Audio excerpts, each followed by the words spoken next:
latest on the pushback. Hi, William.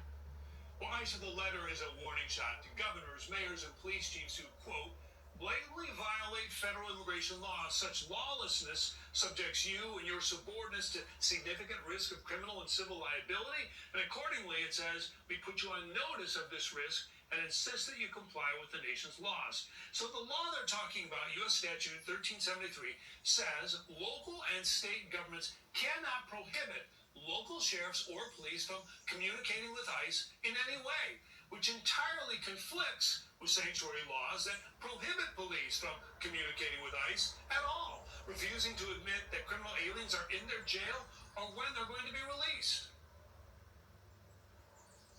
Shame on any elected representative, any congressman, council person, any mayor, any governor who don't want to remove public safety threats from your community, and they're here illegally. That is your number one responsibility, is protect your communities. So if you're not going to do it, President Trump and ICE will. So why is it important? Well, ICE filed 300,000 detainers last 4 years asking jails to hold migrants for deportation. Even more detainers were filed under President Trump. Yet reports show hundreds of counties decline thousands of detainers, in many cases, no matter how serious or violent the crime.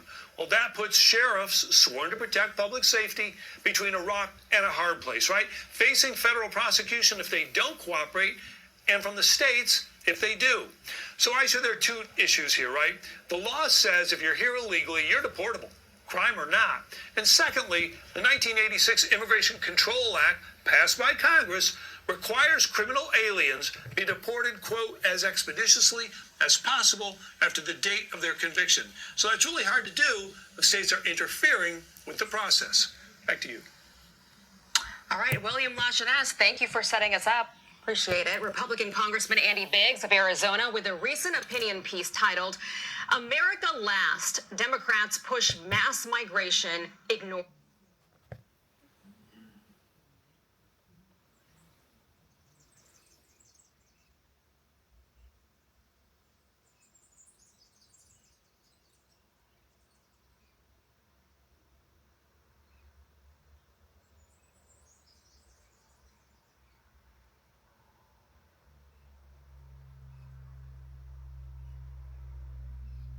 Apps becomes a binge. If you're on a streak from watching porn, if you're doing really well, but out of the blue, you have a slip or a relapse and it becomes a binge, I want you to know why. I answer this question for my clients all the time.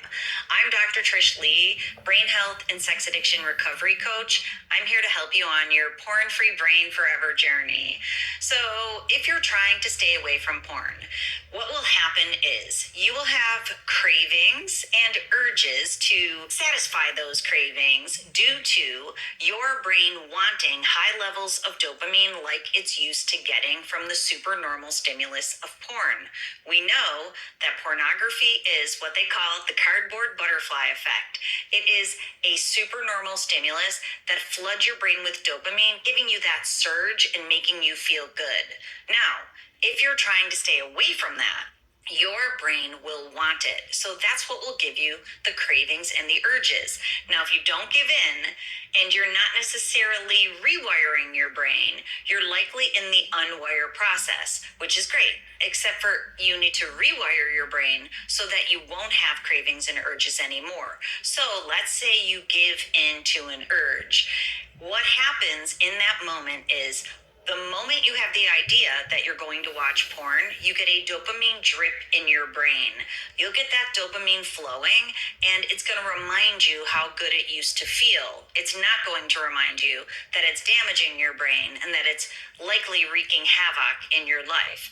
But it's going to remind you how good it feels. You have 3 seconds to pivot away from that dopamine drip, or it becomes the next D in the 4D dopamine cycle. the dopamine deluge. That's a flood of dopamine into your body, into your brain, into your system. You will get this flood of dopamine and it's going to make you feel good. Now, that dopamine is much higher levels than healthy levels from real life activities. Plus, your brain, if you've watched porn consistently, frequently, and especially with any level of intensity, meaning genres or acts, or edging, what we know is that your brain has likely developed a dopamine dependency. So you're dependent upon high levels of dopamine. So you've been staying away from them and you've probably been feeling better. But the minute you got the drip, it's going to want the deluge. Once you get the deluge, it's going to want the third D in the cycle, the dopamine drowning. When you drown your brain out in dopamine, now it's completely flooded. And then this is what happens. The fourth D is the dopamine deficit. That's what happens when you go back to your life and there's not high levels of dopamine there. So in this 4D cycle, your brain inherently is going to want to start going back through the cycle again because now you're in a dopamine deficit state. So if you've stayed away from the cycle for a really long time, once you hit the drowning, the chaser effect will kick in. And the chaser effect is essentially once you've given your brain high levels of dopamine, it's going to want more and more and more and more. It's going to want as much as it can possibly get out of this relapse. Addiction's a tricky thing. It's slick. It's going to make you think everything is a brilliant idea, but instead everything's a bad idea. So you will feel another urge to go back for more. Now, we call dopamine the molecule of more motivation and pleasure. It's going to motivate you very quickly back for more pleasure from where you got it. And as far as addiction goes, it's because your brain's telling you, you said you weren't going to do it and you're doing it. So let's get the most out of it that we can. So many times what happens is you'll just keep going until you hit an exhaustion point. Your brain has been so flooded, the dopamine receptors in your brain have been so desensitized that you don't even want any more dopamine. You're satiated, which dopamine is not easy to be satiated. It takes a lot. That is why a relapse becomes a binge. Now, what can you do about it? Once you get the dopamine dripping and flooding, it can be very difficult to come out of the 4D cycle. That's what I want you to know. So your brain hack strategy today is, if you're on a streak, do whatever you need to stay on that streak. Count it day by day if that works for you. Celebrate it week by week if that's what works for you. Get an accountability partner. Join a group that can support you, that you can call someone when you have that crave or urging, and you can talk with that support person until it passes. It will pass. This too shall pass. And once it passes and you're still on your streak, you're going to be so psyched, because if you give into the drip, you will likely move all the way through the 4D cycle, except for this time it might have the chaser effect, which means you'll be on a binge, and when you wake up from that binge, you will have regret. I don't want you to wake up with that regret, especially if you're doing an awesome job right now. So if you feel that drip, you run. You don't walk. You run in the opposite direction and you trick your brain. It's a brain hack. You're going to trick your brain in this one. You go do something that you love, that's exciting, that gives your brain dopamine from your life. You trick your brain into thinking that that drip is from your life, not from the screen. And you will rewire your brain back into your life, into your hobbies, into your work, into your relationships, and make sure it's exciting, because dopamine swapping like this isn't the easiest thing to do, because remember, porn is a supernormal stimulus. Anything that you get from your life, even if it's a high stimulus, like skydiving, it's still a quote unquote normal or healthy stimulus. That's a really high one. If it's boxing like I like to do, that's going to be up there, but it's not going to be the super normal stimulus of porn. Run, don't walk, so you can stay on that streak. High five yourself when you get done. I know you can do this. I know you want it. Stay away from the relapse so it doesn't become a binge. All right, keep rocking it out. Until next time, control your brain, or it'll control you. Heal your brain from porn timeline. I'm Dr. Trish Lee. Let's break it down together. How long will it take for your brain to heal from porn use? That is what we are talking about in this video. I am going to, first and foremost, break down the 3 stages of a porn brain reboot and how you can know you're in each stage and how you can know you're moving between them. And stay tuned until the last stage, because the last stage incorporates the 4 phases of brain healing in a porn brain reboot. So let's dig in. Stage number 1 in a porn brain reboot. How long is it? First of all, stage 1 is going from 0% to 100% commitment. How long does that take? It takes anywhere between 1 second and a lifetime. Yep, you heard it. 1 second to a lifetime. But unfortunately, so many people get stuck in this stage for a very long time. And if that's you, if you've been struggling with leaving porn behind, I'm here to tell you it's because you're not fully committed. So when you get fully committed, you'll know. And I'm going to tell you how in just a second. But when you linger in that still wanting it, still needing it, not totally sure it's bad for you, haven't filled the void in your life that it right now consumes, you will not be able to get fully committed. So when you get fully committed, this is how you know. First of all, you have a mental shift inside. You can feel that you now want this. You want this for you. It's not that you want it because you're going to be in trouble with someone. It's not that you want it because your work is slipping and people are noticing. It is because you want to leave it behind so that you can become a better version of yourself. You can taste the victory on the other side, and you have a goal of it, and you know it might be challenging, but you're ready to go for it. You are literally, there's no guessing. So when that happens and you have this mental shift on the inside, then you won't have slips or relapses anymore.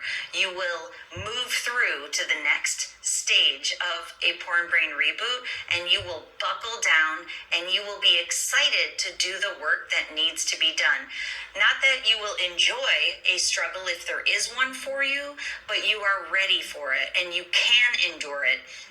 And you're going to create the structure and the discipline and develop the resilience that you need to be able to move into stage 2. Now, once you get 100% committed, and again, it can take 1 second, but it also can take a lifetime. And for many people, it takes years. So if you've tried other methods, it might just be because you're not all the way committed. Now, let's say you are all the way committed and you move into phase 2. How long does it take? It takes 90 days to unwire the brain pattern that is pushing you back into the screen. We know the screen pulls you, but it takes 90 days. So how do you accomplish it in 90 days? You have a plan. You need the plan to be able to start working it. If you don't have a plan, then you also can't be successful. So you might get 100% committed, but not know the right things to do. So what you need is, number 1, new knowledge. You can't solve the problem in the box if you're still in the box. You have to get outside of the box, learn what you don't know, and then get back in and take action steps and do the work. So it's 2 things in stage 2. It is new knowledge and action steps. You can't just learn what you need to do. Self-awareness is great. When we create self-awareness, we're like, okay, now I know what I need to do. But then you need a very clear action step to go do. And for me, I like to take concepts and make them into a tangible action step. When I'm coaching people, we always have 3 to 5 action steps. So I'll take this thing that they're struggling with, and it's a concept. It's just this idea. And I'll say, okay, Here's the idea. Now, let's put this into an action step that you can actually go use in your life minute by minute, day by day. That's how you move forward. You need a plan. That's why in these videos, I try always to give you new knowledge and an action step that you can build off of that new knowledge. So when you get done watching a video, you don't just go on to the next video. You go back into your life and you use the action step, the brain tip strategy that I've given you at the end of the video. That's how you're going to succeed. So make sure you look for those brain tip strategies, those action steps, and go do them. They will, in fact, help you.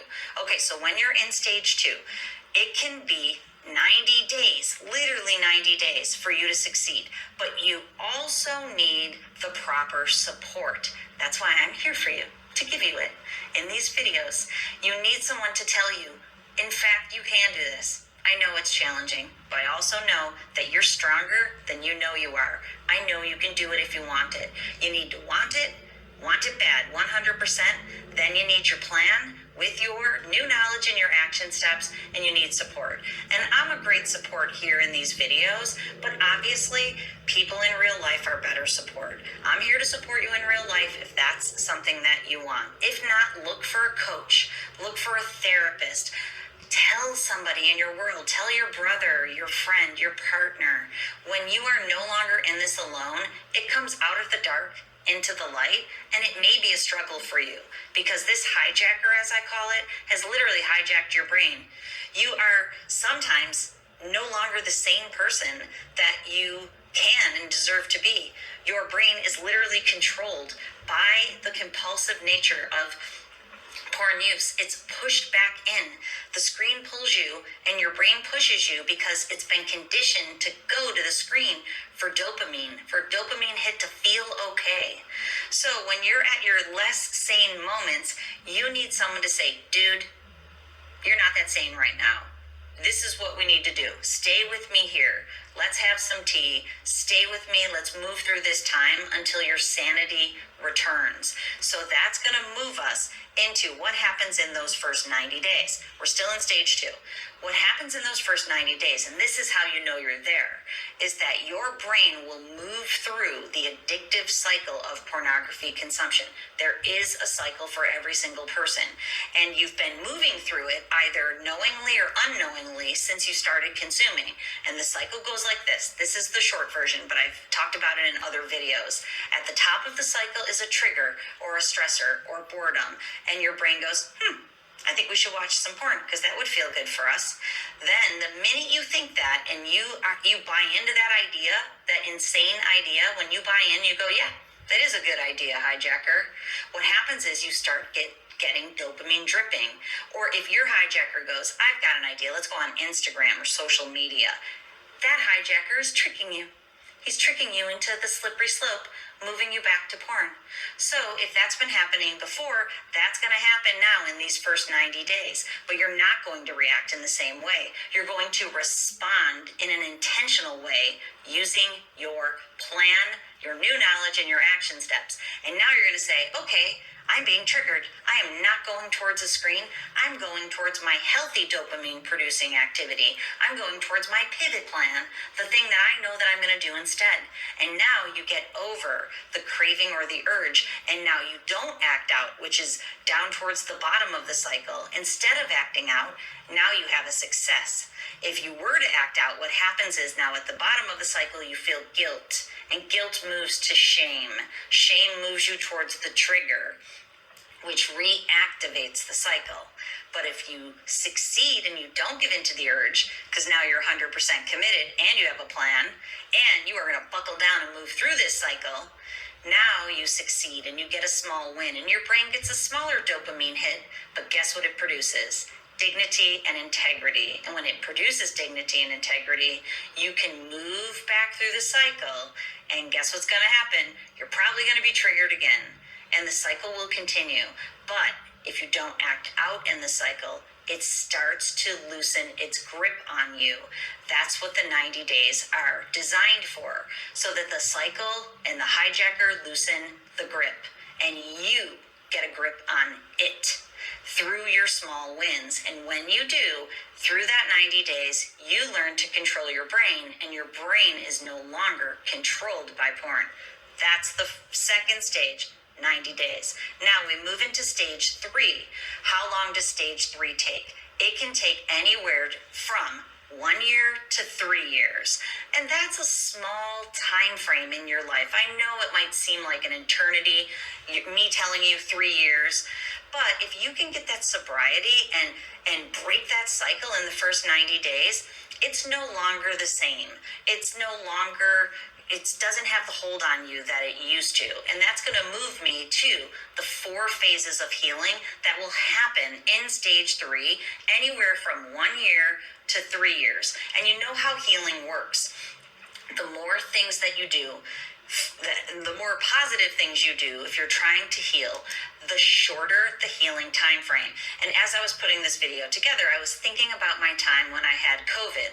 And it's going to lead us into the phases. But when I got COVID, I was super sick for 1 week. Literally could not even get out of my bed for 1 week. That's the acute phase. And I'm going to break down these phases in a second. But then I could get out of my bed, but I could literally only go a few steps to my couch. And that happened for a week. But then I could go from my bed to my couch, and I could actually make it into the kitchen in week 3. Then slowly, day by day, I could get a little further. And my husband would say, let's go for a walk. And I'm like, dude, I literally can't go for a walk. And I would call it COVID shaming, because he was like, let's go for a walk. You need to. It'll be good for you. I'm like, I just can't yet. But as soon as I could, I'd start taking little walks to get my nervous system, get my blood flowing. And it took me over a month. It was almost 2 months before I actually felt remotely decent, and it took about 3 or 4 months for me to fully come back from it. So those are the phases. It doesn't happen overnight. So that will happen within the year, or if it can take longer, up to 3 years. But the more positive things that you do, like I took vitamin D, I didn't eat any junk, I took a lot of supplements, I rested all the time, more than I wanted to in those phases when I could have probably pushed myself more, but I continued to rest. I did all the positive things for healing. Okay, so in this stage 3, there's 4 phases of healing. And this is based on the 4 phases of healing a wound, because this is a wound to your brain. We know that pornography consumption literally damages your brain. It damages your brain structurally, it damages your brain functionally. And it's easy to think about these 4 phases. Okay, number 1 is hemostasis, which literally means stopping the bleeding. You must stop the bleeding before your brain can heal. That's why it's important to not slip and to not have relapses, because every time you have a slip or a relapse, you are in fact opening the wound again. So you have to close that wound before you can move to the second phase of healing. To stop the bleeding, you must stop watching pornography. It's just a must. Every time you go back, you are in fact just opening that wound a little bit, and it will take you longer and longer and longer to heal. So hear that. That's why you got to get committed, and you have to use those 90 days to really break the cycle, so that then you can stop the bleeding. The bleeding stopped. And after the bleeding is stopped, phase number 2 is inflammation in healing a wound. Inflammation is, you've had it before if you've ever gotten hurt, where your body swells up. In the swelling, what's happening is your body's resources are moving towards that area to protect it from infection and to protect it so that it can move to the next phase of healing. So it's ready to move on to phase 3, which is proliferation. Proliferation means your cells are proliferating. They are making many new ones. And for our purposes, we can literally think of it as neurogenesis, the creation of new nerve cells in the brain, and especially the creation of new neural pathways in the brain. So we must stop the bleeding, protect that wound so it doesn't open up again. That's going to be your 90 days. And then we're going to move to proliferation, where we're going to create new things to keep the healing going. In this phase, you build the structure from the plan that you've learned in the 90 days. You build a flexibly scheduled life that no longer needs pornography because it is serving you in every way that you need. And at the same time, you've also healed the trauma from the past that might have been driving you back into the screen.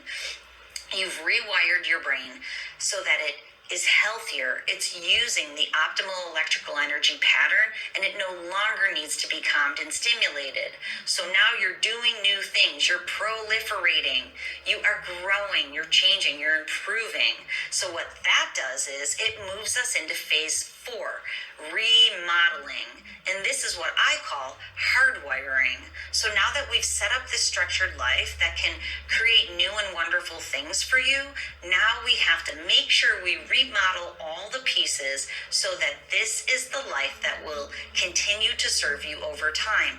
At the same time, through phase 2 and through stage 2, the 90 days, and stage 3, these 4 phases of healing that might take 1 to 3 years, you've also learned how to continually evaluate your life so that if anything comes your way, aka you're triggered again, you not only have the structure, but you also have the knowledge and the wherewithal and the resilience to be able to do what you need to do to handle the trigger and to make healthy decisions. You're smarter, you're stronger, you're wiser, you're more prepared.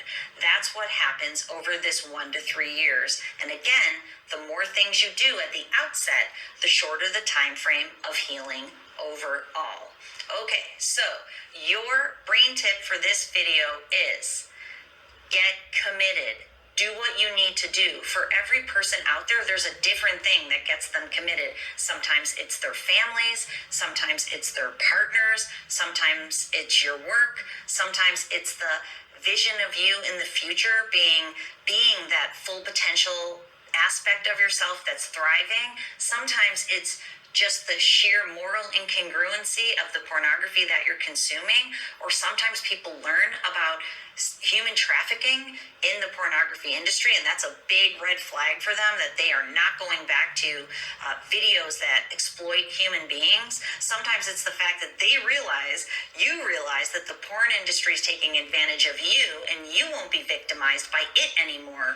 You gain your strength and you say, no way, man, I'm not gonna let that industry take advantage of me. No way, man. I'm going to become healthy and I'm going to control my own brain. Sometimes that's a motivator. Find your motivator. Then once you're committed, get into stage 2. Find a program that fits you and serves you. I offer programs on my website, drtrishlee.com, but if those aren't the programs for you, keep looking. Find a coach, find someone, interview some people, get into a program, spend some time. It is essential that you get new knowledge, new tools, new strategies, new action steps, and that you have the support that you need to move through those 90 days to break the cycle so that you can move into the 3rd stage, 1 to 3 years of moving through learning how to stop the bleeding, learning how to protect yourself so that you no longer open that wound, learning how to populate new skills, do new things, heal your brain, create new brain cells, create new neural pathways, and then hardwire them in for long-term success. And if you engage yourself in these 3 stages, you will evolve. There's no way you won't. And when you evolve, you will move towards the goal that you set. You'll leave porn behind. Your brain will heal itself. Any of the symptoms that you are experiencing in your body, like delayed ejaculation, like erectile dysfunction, like anxiety, depression, social anxiety is a really big one, health anxieties, any challenges that you have with your thinking, with your mental health, and with your physical body, they will heal, but not until that 3rd stage. 1 to 3 years usually is when you can count on it. And then you will be exactly what you want and deserve to be, and where you want and deserve to be. And I'd love to be part of that. If it feels good, go check out drtrishlee.com. But even if you don't do that, find a program that serves you, because I want you to succeed, and I know you can.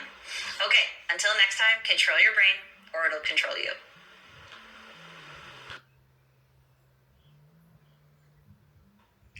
Welcome back for another episode of the podcast. I'm super excited today to dig into the top 5 questions that you need to know the answers to for a porn brain rewire.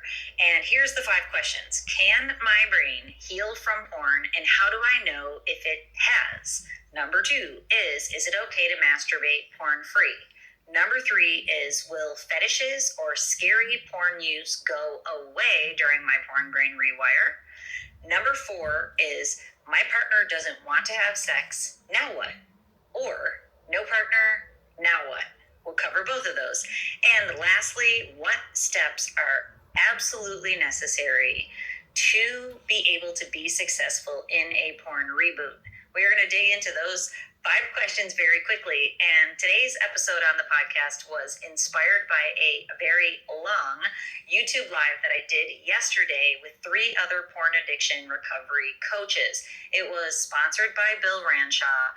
We were joined by Powerful Eric and by Noah B. Church. And the 4 of us kind of did a roundtable for 3 hours. And that video will be live on my YouTube channel soon, so you can check it out. It is, in fact, 3 hours long.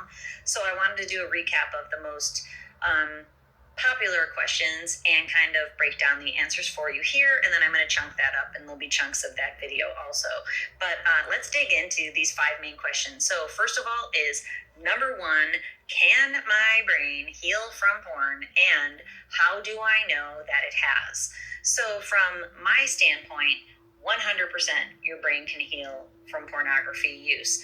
And especially if you're out there and you're struggling and you're suffering, and you think that not only will you never get out of this porn loop, that you won't ever feel good or great again, I'm here to tell you, yes, you can. The beauty and the power and the wonder of neuroplasticity says that no matter your age, no matter how long you've been using, no matter how deep you are in it, there is a way out of the quicksand. And that's going to be the last question that we talk about in today's podcast, what you absolutely need to do to be able to get out of that loop. But I'm here to tell you, yes, it can be done. And for me, using neuroscience tools, I'm able to visually see your brain performance pattern improving over time. That's what we do when I offer Muse coaching. I teach you how to interpret your own Muse graphs so you can understand how you can see your own brain healing, but ebbing and flowing in the short run. So we know in those first 90 days that there can be a lot of unwiring of the porn brain pattern and rewiring of the healthy brain pattern, and that can create ups and downs and back and forth. So you can see that in your brain performance pattern, but then you see it level off and continue to improve its functioning and to heal. So we can actually see it with data. That's the beauty of my programs, is that you can see your brain healing in EEG, electroencephalogram data. It's an amazing thing. And then when people work with me in Premier Neurofeedback, I have lots of charts and graphs, and I can see even more data of your brain performance pattern, many parameters of what your brain is doing and what we want it to do, and how we can get it from where it is to where we want it to, and where it is at any given time in that journey. So when I work with people, it's all measurable, and I can see that. And you feel it. So what we do is we measure your brain and what it's doing, and then we map it onto your behaviors. And I know you might not know how much better you can feel, but just today I was talking to someone, and they're like, I never knew I could feel this good after a workout. It actually was Coach Zach Carter. I talked to him earlier, and he's like, man, now that I've done this program of yours and I'm on my way and I'm coaching other people, these workouts are amazing. My brain feels like it is just cranking in flow state. I'm like, amen, brother. I hear you on that. So, and so many other people tell me, like, I did not know my life could be like this. If you don't know what your life can be like, it can be amazing. Neuroplasticity is your best friend or your worst enemy. worst enemy if you're watching porn because it's dragging you down into a downward spiral. It's your best friend when you decide to quit and you put the proper strategies in place. So you will know that your brain is healing because you'll see it in your Muse graphs and you'll feel it in your brain and your mind and your body, and it will show up as the outcomes and the results in your life. Okay, so we're moving on to number 2. Is it okay to masturbate porn free? My answer on that one was different than some of the other coaches, but we basically agreed. But in the short run, no. The answer is no. I know you want to hear yes in the short run, but the reality is that if you've watched pornography and you've masturbated to it, which is what most people do, that masturbation is linked to porn consumption. So it's part of that heightened arousal template and that dopamine deluge or flood in your brain. It's part of the problem. So you've heard me say before that when you know where the problem is, you know where the solution is. So if masturbation's part of the problem, it's not part of the solution. Leaving it behind, especially for the first 90 days and probably after, is really important. And I'm going to give you the caveat on that will save you in terms of a quote-unquote healthy masturbation habit. But in the short run, you really need to table it and make it so that you're not engaging in masturbation, so that hypersexuality brain pattern can die off. It can unwire. We're talking about creating new neural pathways here. So if you're using the old neural pathways, the new ones cannot fire themselves up. So when you decide to leave porn behind and you stop masturbating, what you're doing is you're breaking the cycle of compulsive sexual behavior disorder. That's what it's called in the International Classification of Diseases, which is put out by the World Health Organization. So it's compulsive sexuality. It's going to sex to feel better, to regulate your mood, usually to decrease stress, sometimes to offset boredom. But we know from the science it's mostly a stress decreaser. So now if you don't give in to masturbation as a stress reliever, then you are unwiring that old porn and masturbation brain pattern. It's really, really powerful when you don't give in to those urges. So here's the caveat. If you try, and you know what I say about Yoda, do or do, there is only do or do not. There is no try. But if you try to establish a healthy masturbation habit, it must be scheduled. You must stay out of fantasy and stay with the sensations in your body. And you're not using it as a stress reliever. You're using it as a sexual experience that you're staying in your own mind and body. And it's like a meditation. And so I have helped some people establish a masturbation meditation habit where it's really staying in your body. And it's a healthy way to continue sexuality by yourself. But remember, sexuality is supposed to be relational. It's supposed to be between two people. That's how it's designed by evolution. So if you continue a self-sex habit, it's kind of going against the natural order, the natural grain, and especially if you do it with a compulsive or frequent nature, and especially if you're giving into urges, that's part of a compulsion, so that your brain can feel better. That's what we're trying to undo here. So the short answer is no. Try to alleviate it, or if you have to, schedule it in. And in the long run, once your brain is unwired and it's rewired to the healthy state, and that healthy state has hardwired itself in, then, especially as we get to the question about if your partner doesn't want to have sex as often as you do, or if you don't have a partner, then maintaining a healthy masturbation meditation habit, if you can pull it off, and that's a big if, that can be part of your sexuality, especially as you're improving your healthy sexuality. And we'll dig into that in just a minute. But let us go on to, will fetishes or scary porn use go away? Now, when we talk about a fetish is something that has gotten increased arousal mapped onto it into your arousal template. So it's something that really does it for you. It really gets the juices flowing and cranking. So, and it can be anything. But what we know from working with many people is that those fetishes tend to be things that have high intensity for a lot of people. So, and porn sites are deliberately designed to bait you into higher intensity so that it's escalation of your behavior and so that you keep coming back for more because they're acutely aware how the brain mechanisms work behind this. It pops up, you click it, you get even higher levels of dopamine, and your brain's being linked to these new, sometimes it crosses your moral congruency. It's things you never thought you would look at, never mind enjoy looking at. So what it's doing is it's really cranking the dopamine into your system. At the same time, it's also giving you a shot of cortisol. So it is, I call it a friction point where you're anxious and excited. So now you're being aroused by something that you kind of know you shouldn't be looking at, but it's exciting because you know you shouldn't be, and it's also arousing. So it can be dangerous in that way, in that it will lead to escalation. And what it's doing is it's really imprinting itself on your brain by desensitizing the reward center in your brain so that you need more and more of it at heightened levels. And we know that's part of toleration and escalation when it comes to pornography use. So that being said, there's two reasons that fetishes get started and are perpetuated. Most times fetishes will have breadcrumbs that lead you back to something that your nervous system is looking for in terms of intimacy. So it's this really kind of backwards way of getting the intimacy that you desired when you were younger, because most fetishes do trace back to when you were younger and you found your porn habit. And so, for example, in the discussion from the YouTube Live yesterday, Bill Ranshaw was saying that he has a client who watches incest porn with brothers and sisters, and he realized that his father was abusive and his sister was the safe haven for him when he was younger. So it's no wonder that that's the type of porn that he's watching.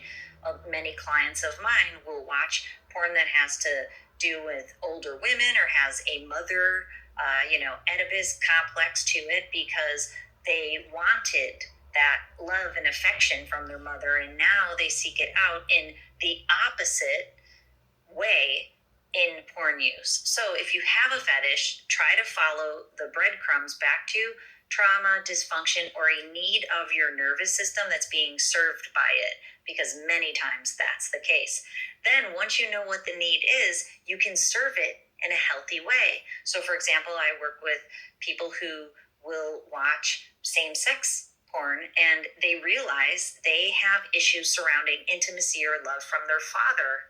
And in a backwards way, that need is being served by what they watched. And in that case, my advice is find a father figure in the real world who can serve as a mentor to you and get what you need in a healthy way from the world. When it comes to the brother-sister incest, reach out to your sister and connect with your actual sister and get the intimacy that you need from your sister so that then as you break your porn habit, the underlying need is being served, because the fetish has to do with the underlying need. The fetish isn't the problem, it's the symptom. The underlying need and getting it served in a healthy way is what we really want to deal with.